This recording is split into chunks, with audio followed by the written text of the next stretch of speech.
और मैं आपको स्पष्ट कहना चाहता हूं, वही विरोध कर रहा है जो जाति के आधार पर SC ST OBC के बच्चों का शोषण करने का काम करता है, उनको अपमानित करने का काम करता है। इससे किसी को दिक्कत नहीं है, सिवाय द्रोणाचार्य के जो एकलव्य का अंगूठा काटना चाहता है। उसके अलावा UGC के नए नियमों से किसी को दिक्कत नहीं है। और मैं सरकार को कहना चाहता हूं, चंद मुट्ठी भर लोगों की वजह से अगर UGC पे फैसला वापस हुआ तो हम 85% बहुजन समाज के लोग सड़कों पे उतर के सरकार को बताने का काम करेंगे कि हमारे बच्चों के जो जितना जो है बड़ी बड़ी यूनिवर्सिटियों में सुसाइड और तमाम तरह के अटेम्प्ट हो रहे हैं, इस अपमान को, इस दर्द को हम लोग भूलने वाले नहीं है। ये चेतावनी भी मैं सरकार को देना चाहता हूं। ये सरकार धर्म की बात करती है, गौरव यहां खड़े धर्म की बात सरकार करती है, और अभी ये अपने धर्म के शंकराचार्यों के साथ कैसा व्यवहार कर रही है आप लोग देख लो। प्रयागराज इसका बहुत बड़ा उदाहरण है, जो अपनों की नहीं हुई। हालांकि मेरा उनसे वैचारिक मतभेद है, क्योंकि वो वर्ण व्यवस्था को मानते हैं, मनुस्मृति को मानते हैं, ये उनका अधिकार है, लोकतंत्र है, आर्टिकल 25-26 है। लेकिन हम लोग संविधान को मानने वाले लोग हैं, मानवता को मानने वाले लोग हैं, भगवान बुद्ध को मानने वाले लोग हैं। हम लोग किसी के साथ भी अन्याय बर्दाश्त नहीं करते। इसलिए वैचारिक मतभेद के बाद भी मैंने कहा कि वहां गलत हुआ, जिस तरह से उनके शिष्यों की चुटिया पकड़ पकड़ के उनको खींचा गया। ये इस बात का उदाहरण है कि जब सत्ता तानाशाह हो जाती है तो पहले उसी का इलाज करती है जिसने उसको सत्ता में लाकर बिठाने का काम किया है। प्यारे साथियों, आज उत्तर प्रदेश में बरेली में अन्याय हो रहा है आप सबके सामने। आज हाथरस में अन्याय हो रहा है। हाथरस के जख्म अभी हम भूले नहीं है। आज बुलंदशहर में क्या हाल है। प्रयागराज आपको याद होगा किस तरह से 90 बच्चों को जेल भेजने का काम इस सरकार ने किया था। और प्रयागराज में कौशाम्बी में अपनी पाल समाज की बच्ची को मुझे जाने नहीं दिया था उनके घर पे। और आपको याद होगा कानपुर देहात में क्या अन्याय हुआ। आपको याद होगा अरुण वाल्मीकि के हम लोग आए थे जब उस बच्चे को मार दिया था, उसकी 30 दिन की उसकी गर्भवती पत्नी को पीटने का काम किया था। मैं उस दिन उनके आंसू पूछने के लिए आया था। हाथरस के परिवार को मुख्यमंत्री ने वादा किया कि नौकरी और घर देंगे, नहीं दिया। ये इनके वादे खोखले हैं। और अभी मेरठ में आपने देखा, मेरठ के कबसार में एक चुनाव सांसद अपनी बहन से और अपनी मरी हुई मां से नहीं मिल पाया। पुलिस बना के मुझे रोकने का काम किया। मैं कहना चाहता हूं, मुझे तो रोक लोगे, मैं संविधान को मानता हूं, लेकिन इनको कैसे रोकोगे जब ये अपने पैरों पे खड़े हो जाएंगे। इनको कैसे रोकोगे? मुझे रोक लो, मैं कानून को मानता हूं, लेकिन कानून चलाने वाले हाथ जब इनके हो जाएंगे, जब इनका राज कहा जाएगा कमजोरों का, तब इन गुंडों को कैसे बचाओगे? इनके बारे में, गुंडों के बारे में सोचो। प्यारे साथियों, मैं बहुत जिम्मेदारी से आपको ये कहना चाहता हूं, इस जुर्म जाति को रोकने के लिए हमें कमर कसनी होगी, क्रांति के लिए तैयार होना पड़ेगा। और क्रांति संवैधानिक रूप से वोट के रूप में होगी। जब मैं सड़कों पे था, सड़कों पे लड़ता था, आज पार्लियामेंट में आपने भेज दिया है, तो बताओ पार्लियामेंट में आपकी आवाज गूंजती है नहीं गूंजती है? क्या 543 में नीले पट्टे वाला दिखाई देता है नहीं दिखाई देता है? कहीं छिप तो नहीं जाता? सुनते हो नहीं सुनते हो? प्यारे साथियों, इस देश में 15 अगस्त 1947 को तय हो गया था।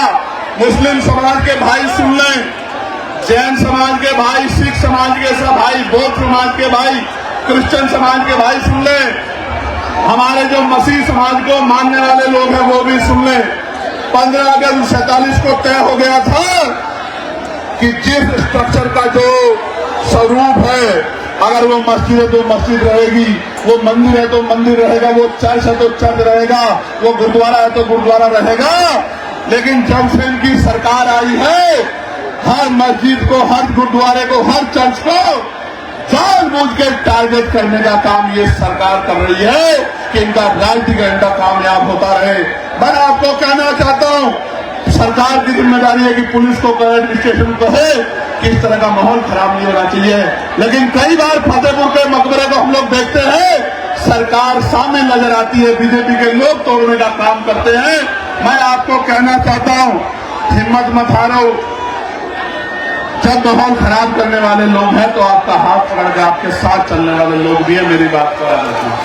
आपने अभी तक कभी इसे ताकत दी, कभी उसे ताकत दी, कभी उसे ताकत दी। एक बार बाबा साहब अम्बेडकर के सच्चे बच्चों को ताकत देके देखो, गुंडागर्दी का माहौल ठंडा हो जाएगा और स्वाभिमान सम्मान के साथ आगे बढ़ने का मौका मिलेगा।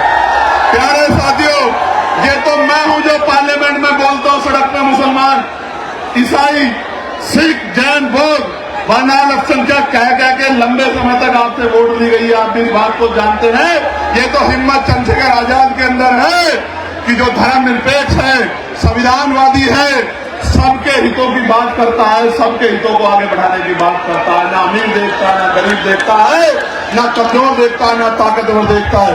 प्यारे साथियों, आप हमारा न्यायप्रिय चरित्र देखना चाहते हो तो सुनो। संभल में जिस जज साहब ने पुलिस पे मुकदमे करने का ऑर्डर दिया, उस जज साहब, माननीय जज साहब को जिन्होंने निष्पक्ष ऑर्डर किया, निडर होकर ऑर्डर किया, सरकार के सामने न्यायपालिका का सच्चा चरित्र रखा, रातों रात उन जज साहब का ट्रांसफर कर दिया गया। वो सुधीर साहब इसी दलित समाज के बच्चे हैं। इस बात का आप लोगों को गर्व, हमें गर्व है इस बात का कि हमारा चरित्र न्यायप्रिय है। अगर पूरी सरकार भी विरोध में खड़ी है तो हमारी कलम किसी का नुकसान नहीं कर सकती, न्याय देने का काम करेगी। मैं तो यामीन साहब के उन बेबस पिता की तरफ देखता हूं, जिन पिता को उम्मीद थी कि न्याय मिलेगा, आज उनसे न्याय छीना जा रहा है। प्यारे साथियों, याद रखो, जुल्म जाति जब बढ़ जाएगी तो जनता उसको उखाड़ फेंकेगी। वही समय आ गया है। यहां से वहां तक ये नीला समंदर इस बात का ऐलान कर रहा है, आगरा में खड़े होकर, ये राजधानी है, आगरा कमजोरों की राजधानी है या नहीं है? राजधानी बताओ, जोर से बताओ, है या नहीं है?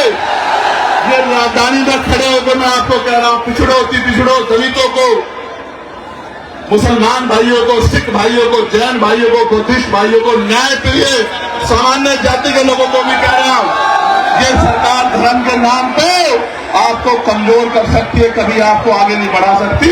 ये काम करने का काम भी वही करेगा जिसने बाबा साहब अम्बेडकर के विचारों को अपने अंदर आत्मसात किया हो।